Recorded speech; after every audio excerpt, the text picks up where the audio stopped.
Baba Raghavdas medical college के solar rooftop plant के लोकार्पण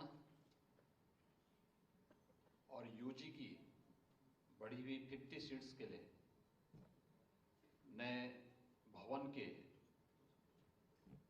यहाँ पर शिलान्यास कार्यक्रम में उपस्थित गोरखपुर के लोकप्रिय सांसद श्री रवि किशन शुक्ला जी, बांसगांव के माननीय सांसद श्री कमलेश पासवान जी, जिला पंचायत की अध्यक्ष श्रीमती साधना सिंह जी, महापौर डॉक्टर मंगलेश श्रीवास्तव जी, हमारे माननीय विधायकगण श्री विपिन सिंह जी, महेंद्रपाल सिंह जी, प्रदीप शुक्ला जी, डॉक्टर विमलेश पासवान जी, डॉक्टर धर्मेंद्र सिंह जी,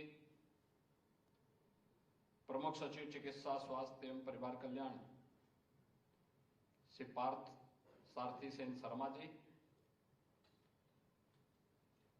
आज के इस कार्यक्रम में उपस्थित OMC power MD NCO Shri Rohit Chandra ji, BRD medical college के सभी यहाँ के आचार्यगण, उपस्थित बीआरडी मेडिकल कॉलेज के सभी मेडिकल के छात्र छात्राएं और बहनों और भाइयों, आज का दिन इस मेडिकल संस्थान के लिए बहुत महत्वपूर्ण दिन है, जब यहां पर ग्रीन एंड क्लीन एनर्जी का वाहक अब बीआरडी मेडिकल कॉलेज बन रहा है। इसके साथ ही बीआरडी मेडिकल कॉलेज में 50 एमबीबीएस की बढ़ी हुई सीटों के लिए नए इंफ्रास्ट्रक्चर के लिए यहां पर शिलान्यास का कार्यक्रम भी संपन्न हो रहा है। इस अवसर पर पूरे बीआरडी मेडिकल कॉलेज को हृदय से बधाई देते हुए प्रदेश सरकार की चिकित्सा शिक्षा विभाग को, जिन्होंने ग्रीन एंड क्लीन एनर्जी और पूर्वी उत्तर प्रदेश की आवश्यकता को ध्यान में रख करके यहां पर नए इंफ्रास्ट्रक्चर के लिए समय से इस कार्यक्रम को आगे बढ़ाया है, धन्यवाद देते हुए आप सबके प्रति मैं अपनी शुभकामनाएं देता हूं। हम सब जानते हैं बीआरडी मेडिकल कॉलेज का अपना एक गौरवशाली इतिहास है। अनेक उतार चढ़ाव इस मेडिकल कॉलेज ने देखे हैं और हमने तो वह भी दौर देखा है जब इस मेडिकल कॉलेज में यह पूर्वी उत्तर प्रदेश का स्वास्थ्य का एकमात्र केंद्र हुआ करता था। अकेले बीआरडी मेडिकल कॉलेज, कोई भी अन्य सेंटर नहीं, और वह भी संसाधनों के अभाव से जूझता था। न यहां पे डॉक्टर थे, ना पैरामेडिक्स थे, ना नर्सिंग स्टाफ था, न यहां पे अन्य कार्यों को करने के लिए आवश्यक मैन पावर ही थी, और इंफ्रास्ट्रक्चर का भी अभाव था। मुझे याद है जब 1997-98 में बीआरडी मेडिकल कॉलेज की मान्यता के ऊपर संकट आया था, तब भी हम लोगों को अतिरिक्त प्रयास करने पड़े थे। एमसीआई ने 1998-99 में एक बार फिर से बीआरडी मेडिकल कॉलेज की मान्यता को एक प्रकार से विड्रॉ कर दिया था। तत्कालीन चिकित्सा शिक्षा मंत्री को मैं स्वयं दिल्ली लेके गया था और मैंने एक एफिडेविट उनको दिलवाई थी कि हम यहां की आवश्यकताओं को पूरा करेंगे। क्योंकि फैकल्टी भी नहीं थी और इंफ्रास्ट्रक्चर भी नहीं था। और उस समय भी हम एक ही बात कहते थे कि वे फैकल्टी भी देंगे, लेकिन बीआरडी मेडिकल कॉलेज इस पूर्वी उत्तर प्रदेश के लिए स्वास्थ्य सेवाओं का बैकबोन है, उसको आप बंद कर देंगे तो सब कुछ बंद हो जाएगा और जो हजारों मौतें इंसेफ्लाइटिस से होती हैं, इन मौतों को नियंत्रित कर पाना कठिन हो जाएगा। उस समय शासन की लापरवाही थी, अनदेखी थी, लेकिन बीआरडी मेडिकल कॉलेज के उस समय के जितने भी फैकल्टी मेंबर्स थे, जितने स्टूडेंट्स थे, रेजिडेंट डॉक्टर थे, ये लोग अपने स्तर पर एक प्रयास करते थे और जितना अल्प संसाधन थे उनके पास, उस संसाधन में परिणाम देने का प्रयास करते थे। आज जब हम बीआरडी मेडिकल कॉलेज में आते हैं, मैंने 97-98 में वह दृश्य भी देखा है, 97-98 से लेकर के एक लंबे समय तक, जब एक एक बेड में 4-4 पेशेंट लिटाए जाते थे। पीडियाट्रिक का जो वार्ड था उसका तो टॉयलेट वर्षों से चौक था, जबकि तीसरे फ्लोर पे उसका टॉयलेट है, वार्ड तीसरे फ्लोर में, वहां का टॉयलेट भी चौक था, पूरा पानी भरा हुआ था फर्श पे। जब मैं पहली बार यहां बीआरडी मेडिकल कॉलेज के दौरे पे आया था, मैं भौचक था, मैं सांसद था, क्यों सरकार से अपील कर सकता था, संसद में अपनी बात को रख सकता था। आज जब हम लोग आते हैं यहां पे देखते हैं, अब तो यहां बाल लोग का संस्थान भी प्रारंभ हो गया है। पीडियाट्रिक के वार्ड को हम देखते हैं, आज वहां पर कितनी सुविधाओं से युक्त है। और न केवल यहां पर बल्कि सीएससी स्तर पर मिनी पीको बन चुके हैं और डिस्ट्रिक्ट हॉस्पिटल में वहां पर पीको की स्थापना हो चुकी है। वहां पर ट्रेनिंग हर एक स्तर पर, आशा है, आंगनवाड़ी है, जनपदों में तैनात जितने भी पीडियाट्रिशियन हैं, फिजिशियन हैं, इन सबको भी ट्रेनिंग दे करके वेल ट्रेंड किया गया।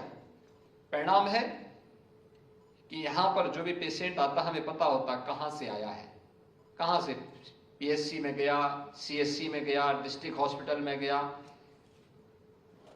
हमारे एम्बुलेंस 108 या 102 से किससे यहां पे आया है, पूरा ब्यौरा होता है। पीएचडी में एक एक चीज लिख दिया जाता है। केस हिस्ट्री होने के नाते पेशेंट का उपचार करने में मदद मिलती है। वायरल रिसर्च सेंटर का रीजनल सेंटर भी यहां पे एक प्रकार का फंक्शनल होकर के अपनी सेवाएं प्रदान कर रहा है। आज तो बहुत सारी सुविधाएं हैं, सुपर स्पेशलिटी का ब्लॉक बन चुका है। एक समय था जब सीट्स यहां की आधी हुई थी और उसकी मान्यता के ऊपर भी संकट था, और आज बधाई हो कि आज आपके पास इतना अच्छा इंफ्रास्ट्रक्चर के साथ साथ आज आपके यहां बढ़ी हुई सीट के लिए सरकार स्वयं आपके पास आ रही है कि हम आपको नया इंफ्रास्ट्रक्चर दे रहे हैं, और 60 करोड़ एक ही झटके में 60 करोड़ रुपए आपके 50 बढ़ी हुई सीट के लिए इंफ्रास्ट्रक्चर करने के लिए स्वयं सरकार आपके पास आई है कि नहीं, इस मेडिकल कॉलेज को और मजबूत करना है। क्योंकि इस दौरान स्वास्थ्य विभाग को पिछले 6-7 वर्ष के अंदर डबल इंजन सरकार ने नोडल विभाग बना करके जिस एक अभियान को आगे बढ़ाया था, वो देश का और दुनिया का एक सफलतम मॉडल है कि इंसेफ्लाइटिस को हम पूरी तरह समाप्त कर चुके हैं। नियंत्रित, पूरी तरह नियंत्रित हो चुका है, उसकी घोषणा बाकी है कि समाप्त हो चुकी है इंसेफ्लाइटिस। ये अपने आप एक मॉडल है कि जिस इंसेफ्लाइटिस से 1200 से 1500 मौतें होती थी, आज उस इंसेफ्लाइटिस से पूरी तरह उसको कंट्रोल करते हुए हम लोग उन मासूम बच्चों को बचाने में सफल हुए हैं। स्वाभाविक रूप से उसके लिए जो हमारा मैन पावर लगता था, उसमें जो संसाधन लगते थे, उसको हम क्वालिटी ऑफ हेल्थ के लिए अन्य लोगों को भी उपलब्ध कराने में उसका उपयोग कर सकते हैं। और आज वो बेहतर तरीके से उस दिशा में हम आगे बढ़ सकते हैं, वह आज हम सबको देखने को यहां पर प्राप्त होगा। लेकिन एक सफलतम मॉडल और उसका केंद्र बिंदु कोई बना था, वह भी ब्याडी मेडिकल कॉलेज बना था। क्योंकि सबसे ज्यादा सफरर कोई होता था तो ब्याडी मेडिकल कॉलेज होता था, और ब्याडी मेडिकल कॉलेज को ही केंद्र बना करके आज देश के सामने उस सफल मॉडल को प्रस्तुत किया गया है कि इंसेफ्लाइटिस आज लगभग समाप्त हो चुकी है, पूरी तरह समाप्त होने घोषणा होनी बाकी है।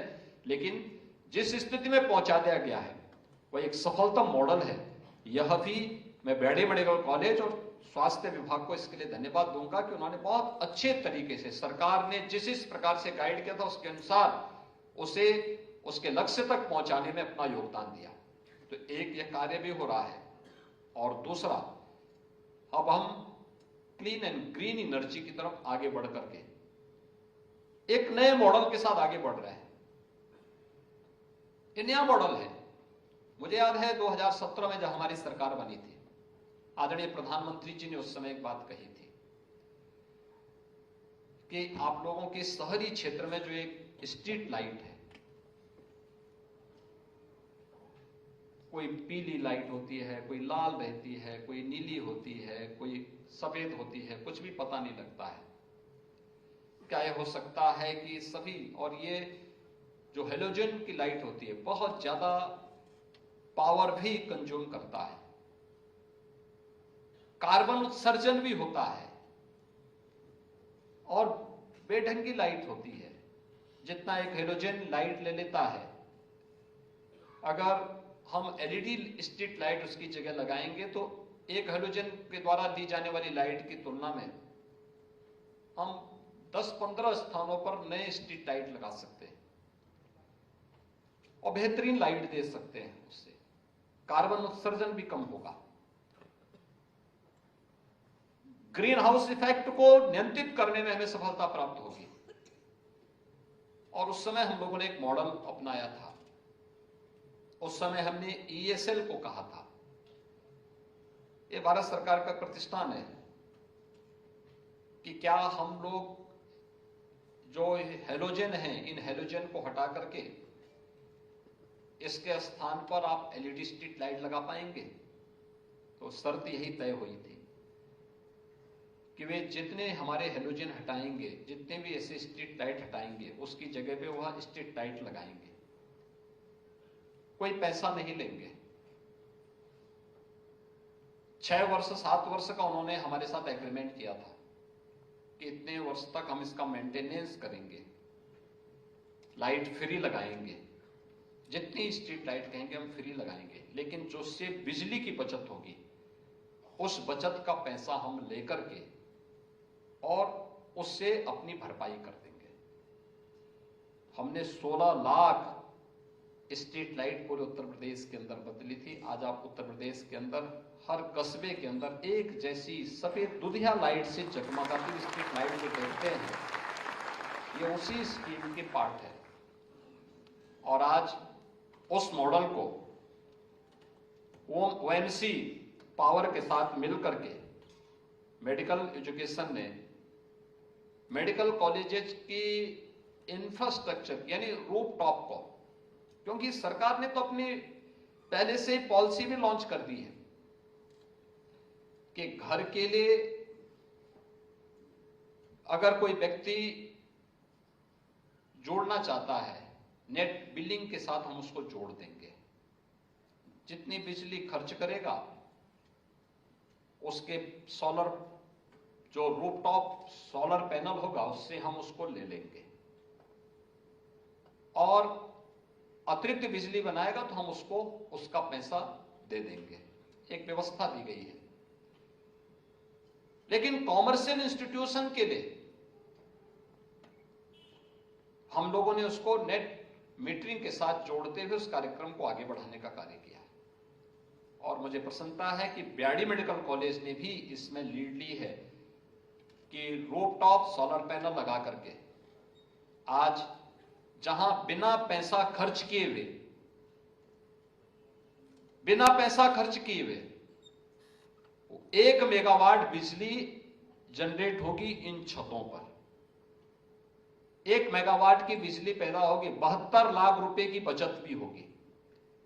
और 72 लाख रुपए जो आपका लगभग 1.5 करोड़ रुपए बिजली का बिल आता है, उसमें से ये 72 लाख रुपए की भरपाई तो इसी से हो जाएगी। यानी बिजली का बिल आपका आधा हो गया और आपको कुछ भी नहीं देना पड़ेगा।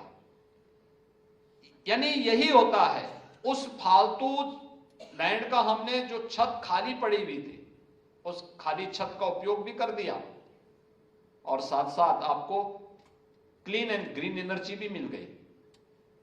यह प्रधानमंत्री जी के उस विजन को भी आगे बढ़ाता है जो भारत ने तय किया है कि 2070 तक हम पूरी तरीके से क्लीन एंड ग्रीन एनर्जी की तरफ जाएंगे। वैकल्पिक ऊर्जा उसका एक बहुत बड़ा माध्यम हमारे पास है और यहां पर तो वर्ष में लगभग 10 महीने ऐसे हो सकते हैं जब हम अच्छी सोलर एनर्जी को प्राप्त कर सकते हैं। उसका उपयोग हमें करना चाहिए और आज इस दिशा में जो प्रयास प्रारंभ हुआ है, इस प्रयास को भी आगे बढ़ाने की आवश्यकता है। अगर इन छतों पर इनका उपयोग करते हुए या नालियों के ऊपर जो हमारी खाली जगह है या बाउंड्री वाल के किनारे भी, बाउंड्री वाल के ऊपर भी हम एक प्लान करके सोलर पैनल लगा सकते हैं, तो बहुत स्पेस आपके पास मिल सकता है। और मुझे लगता है कि जितनी यहां की आवश्यकता है उसके अनुरूप क्लीन एंड ग्रीन एनर्जी इस कैंपस में सोलर पैनल से वर्ष में 10 महीने तो बन ही सकता है। 10 महीने की बिजली की बचत भी अगर आप कर लेंगे, 10 महीने में बिजली की कुछ बचत कर लेंगे तो वह मेडिकल कॉलेज के लिए भी उपयोगी होगा और शासन के भी ऊपर भार को कम करने में मदद करेगा और उस पैसे का उपयोग इसी प्रकार के इंफ्रास्ट्रक्चर पे करने में हमें मदद मिलेगी। क्योंकि अब तो ब्याडी मेडिकल कॉलेज का कंपटीशन किसी मेडिकल कॉलेज से नहीं है। ब्याडी मेडिकल कॉलेज काफी आगे बढ़ चुका है। अब ब्याडी मेडिकल कॉलेज को कंपटीशन करना है एम्स गोरखपुर के साथ और इसके लिए अपनी को तैयार करना पड़ेगा। क्वालिटी इस समय दोनों की पैरेलल चल रही है, याद करना। और ब्याडी मेडिकल कॉलेज के लिए इसलिए महत्वपूर्ण होगा क्योंकि यहां की कुछ पुरानी फैकल्टी है जो बहुत अच्छा काम की है, अच्छा काम करते, एक लंबा एक्सपीरियंस उनके पास है। वे थोड़ा प्रयास करेंगे तो जैसे SGPGI और एम्स दिल्ली की एक पैरेलल वो चलती है, कंपटीशन चलती है, ऐसे ही आप गोरखपुर में अकेले ब्याडी मेडिकल कॉलेज और एम्स गोरखपुर के बीच में स्वस्थ प्रतिस्पर्धा को आगे बढ़ा सकते हैं। नॉलेज का आदान प्रदान हो, हम अच्छी बेस्ट प्रैक्टिसेस को एक दूसरे के साथ जोड़ सकते हैं, लेकिन हमें उस दिशा में आगे बढ़ाना होगा। क्वालिटी, हेल्थ क्वालिटी कैसे हम दे सकते हैं। और इसके लिए मैं अपने सभी चिकित्सकों से कहूंगा, जो ये हमारे आने वाले चिकित्सक हैं, मेडिकल स्टूडेंट्स हैं, इन सबसे मैं कहूंगा, एक अपने को याद रखना, विपरीत परिस्थितियों में आपके पास वर्कलोड हो सकता है, लेकिन धैर्य खोए बगैर कार्य करना, बिना किसी उसके। मैं आपके पास आने के पहले 500 लोगों की समस्याओं को सुन के आया हूं, सुबह सुबह 500 लोगों से मिलके आया हूं फिर यहां पे, लेकिन हमने धैर्य नहीं खोया। हर व्यक्ति अपनी समस्या लेकर बोल रहा था, कोई अच्छा भी बोल रहा था, कोई बुरा भी बोल रहा था। हमें सुनना पड़ेगा क्योंकि हम उसके लिए बने हैं, और उसके लिए अगर हम अपने आप को तैयार नहीं करेंगे, अच्छा चिकित्सक नहीं बन पाएंगे। हर पेशेंट की अपनी एक हिस्ट्री है, हर पेशेंट के साथ उसकी फैमिली बैकग्राउंड भी जुड़ती हुई दिखाई देगी, वहां की सामाजिक, वहां की आर्थिक, वहां की भौगोलिक परिस्थितियों की जानकारी भी आपको देखने को मिलेगी। अगर अपनी छोटी सी नोटबुक में उनको नोट करते हुए अगर आप एक अच्छी स्टडी तैयार करेंगे, बहुत सारी समस्या का मेडिकल क्षेत्र में एक क्रांतिकारी परिवर्तन आप ला पाएंगे। और ब्याडी मेडिकल कॉलेज एक ऐसे स्थान पर बना हुआ है जहां पे पूर्वी उत्तर प्रदेश में कुशीनगर से भी, देवरिया से भी, महाराजगंज से भी, गोरखपुर से भी, बस्ती से, संत कबीर नगर से, सिद्धार्थ नगर से, मऊ से तो पेशेंट आते ही हैं। बिहार के भी 8-10 जनपदों से और नेपाल की तराई के भी बहुत बड़े क्षेत्र से पेशेंट यहां पर आते हैं। इन सब की पृष्ठभूमि को समझने में भी आपको मदद मिलेगी।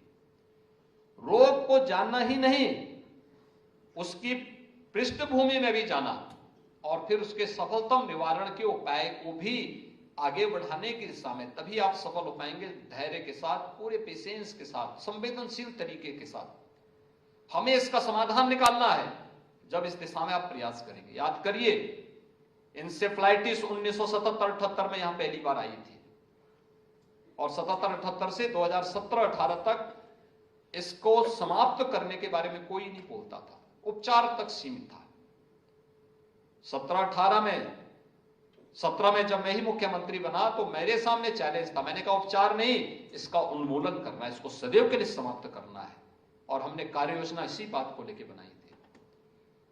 जब मैं 2017 में पहली बार कुशीनगर जिले में इस कार्य के लिए गया कि इंसेफ्लाइटिस के उन्मूलन के लिए हमें एक अभियान चलाना है। अभियान कैसा होना है, तो इसके लिए वहां पर एक अभियान चला था, एक कार्यक्रम बनाने के लिए। हमने कहा स्वच्छता का अभियान और शुद्ध पेयजल की आपूर्ति के लिए अवेयरनेस के बड़े कार्यक्रम को हमने आगे बढ़ाया था।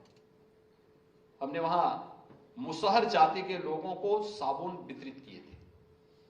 3 दिन तक मेरे खिलाफ मीडिया ट्रायल चला था। मैं बहुत चकता, मीडिया के लोग क्या कहते थे, एक रिपोर्टर कहते थे, देखो ये मुख्यमंत्री को शर्म नहीं आती, है गरीबों को साबुन बांट रहा है, उनका अपमान कर रहा है। और जब 2-3 साल के बाद कोरोना आया था, और जब कोरोना में सबसे पहला उपाय दुनिया के विशेषज्ञों ने कहा कि बार बार साबुन से हाथ धोइए, तो हमने उसी रिपोर्टर को बताया था। मैंने कहा देखो क्या बता रहा है। मैंने कहा डॉक्टर क्या कह रहे हैं। मैंने कहा देखो हमने 3 साल पहले इसीलिए कहा था, स्वच्छता पे ध्यान देंगे तो बहुत सारी बीमारियों का समाधान अपने आप हो जाएगा, और उसी स्वच्छता के लिए हमने अभियान चलाया था। आज आप देख रहे होंगे इंसेफ्लाइटिस जब एक मिशन मोड में अभियान बढ़ाया गया, परिणाम हमारे सामने है। हम लोग देखते हैं, मैंने देखा है यहाँ बैडी मेडिकल कॉलेज में 1997-98 से लेकर के 2017 तक, इस लंबे कालखंड में हम लोग देखते थे, हर पेशेंट की स्थिति को देखते थे।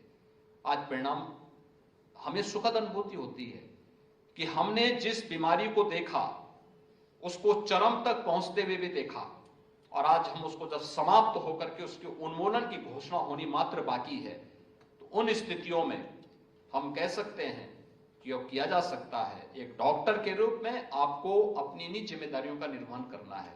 सरकार आपको इस बात के लिए आश्वस्त कर सकती है। देखिए आज का समय नवाचार का है, इनोवेशन, रिसर्च एंड डेवलपमेंट का है, और ये केंद्र अब उस रूप में कार्य करते हुए दिखाई देने चाहिए, लोगों की नई राह दिखाने के लिए। इस फील्ड में हमें आगे बढ़ना है।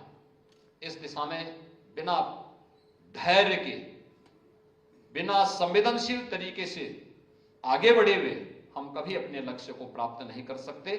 और मुझे लगता है कि इस दिशा में आप सब मिलकर के प्रयास करेंगे। अब उत्तर प्रदेश जिस दिशा में आगे बढ़ चुका है, एक नया उत्तर प्रदेश है। अभी देखो हम 19 को अगले 4 दिन के अंदर देश का सबसे बड़ा निवेश उत्तर प्रदेश में करवाने जा रहे हैं।